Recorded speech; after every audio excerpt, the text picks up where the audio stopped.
प्रभु में प्रियो, मैं प्रभु यीशु के पवित्र और मधुर नाम में आप लोगों को मसीह नमस्कार करती हूँ। और आप लोग अच्छे हैं ये मैं आशा करती हूँ। आज परमेश्वर का वचन आज हम देखते हैं जो हमें मिलता है यशाया उसका 49 अध्याय उसका 14 से 16 पद। यशाया 49 अध्याय उसका 14 से 16 पद। इसमें वचन इस प्रकार कहता है, परंतु सियोन ने कहा, यहोवा ने मुझे त्याग दिया है, मेरा प्रभु मुझे भूल गया है। क्या यह हो सकता है कि कोई माता अपने दूध पीते बच्चे को भूल जाए और अपने जन्माए हुए लड़के पर दया न करे? हाँ, वह तो भूल सकती है, परंतु मैं तुझे नहीं भूल सकता। देख, मैंने तेरा चित्र अपनी हथेलियां पर खोद कर बनाया है। तेरी शहरपनाह सदैव मेरे दृष्टि के सामने बनी रहती है। तो उस वचन पर बहुत ऐसे आशीष थे।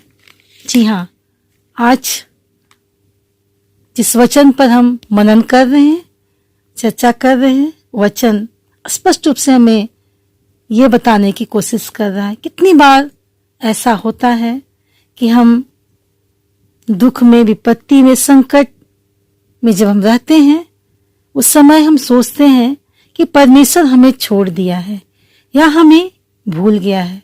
परंतु इस वचन के अनुसार परमेश्वर हमें बताना चाहता है कि वह हमारी कितनी चिंता करता है, हमारी ध्यान रखता है। क्या कोई माता अपने दूध पीते बच्चे को भूल सकती है? जी हाँ, कई माताएं कभी कभी अपने जवान बच्चे को भूल जाती है, परंतु अपने दूध पीते बच्चे को कभी नहीं भूल सकती है, क्योंकि वह माँ के बिना असहाय होता है। फिर भी वचन स्पष्ट कर रहा है कि एक माँ भले अपने बच्चे को भूल जाए, उस पर दया ना करे, परंतु प्रभु हमें कभी नहीं भूलता है। हमें प्रभु कभी नहीं भूलता है। वह हमारे लिए प्रतिज्ञा बंद है।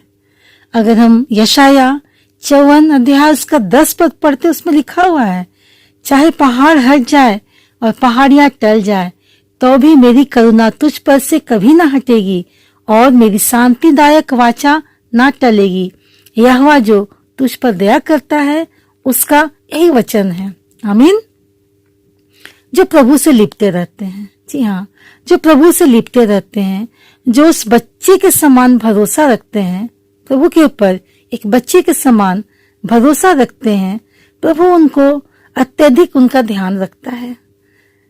वचन कहता है कि मैंने तेरा चित्र अपनी हथेलियों पर खोद कर बनाया। परमेश्वर आश्वासन दिलाना चाहता है कि जैसे किसी व्यक्ति के हाथ पर नाम खुदा है और उसकी हमेशा उसकी आंखों के सामने रहता है, इसलिए वह उसे भूल नहीं सकता, इसलिए वह उसे भूल नहीं सकता है। जी हाँ, हमारे नाम साधारण तरीके से नहीं लिखे हुए हैं, परंतु हथेलियों पर खुदे हुए हैं। ये वचन हमें स्पष्ट कर रहा है। हाथों पर खुदवाना यह अत्यधिक पीड़ादायक होता है और खुदे हुए को आसानी से मिटाया नहीं जा सकता है।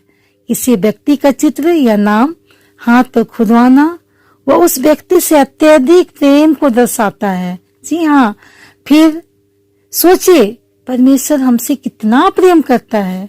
वचन कहता है कि मैंने तेरा नाम हथेलियों पर खुदवाया है। जी हाँ, परमेश्वर हमसे कितना प्रेम करता होगा। वचन कहता तेरी शहरपनाह सदैव मेरे दृष्टि के सामने बनी रहती है। परमेश्वर ने प्रतिज्ञा की है कि वह हमारे चारों ओर आग की से शहरपनाह ठहरेगा, वरन शहरपनाह पर दृष्टि लगाए रहेगा। जी हाँ, सिर्फ आग सी नहीं, पर वह शहरपनाह पर दृष्टि लगाए रहता है कि शत्रु उससे प्रवेश ना करे। जो शत्रु उससे प्रवेश करने का प्रयास करेंगे वो जलकर भस्म हो जाएंगे। जी हाँ, वचन आज हमें बता रहा है कि चाहे विपत्ति आए, कठिनाई आए, परेशानी आए, पर हमें ये सोचना हमारे लिए संभव नहीं है। अगर हम प्रभु पर भरोसा रखते हैं, अगर हम परमेश्वर पर भरोसा रखते हैं, तो हम अपनी सारी चिंता उस पर डाल दें, क्योंकि परमेश्वर को आपकी हमारी चिंता है। तो आप और हम आराम से क्यों ना रहे। जी हाँ, परमेश्वर का जन्म स्पष्ट कर रहा है कि प्रभु हमारे संग है, तो हमें पूरी तरह से उस पर भरोसा करना है और हमें एक आराम के जीवन को जीना है। प्रभु इस वचन पर बहुत ऐसे आशीष दे। आमीन।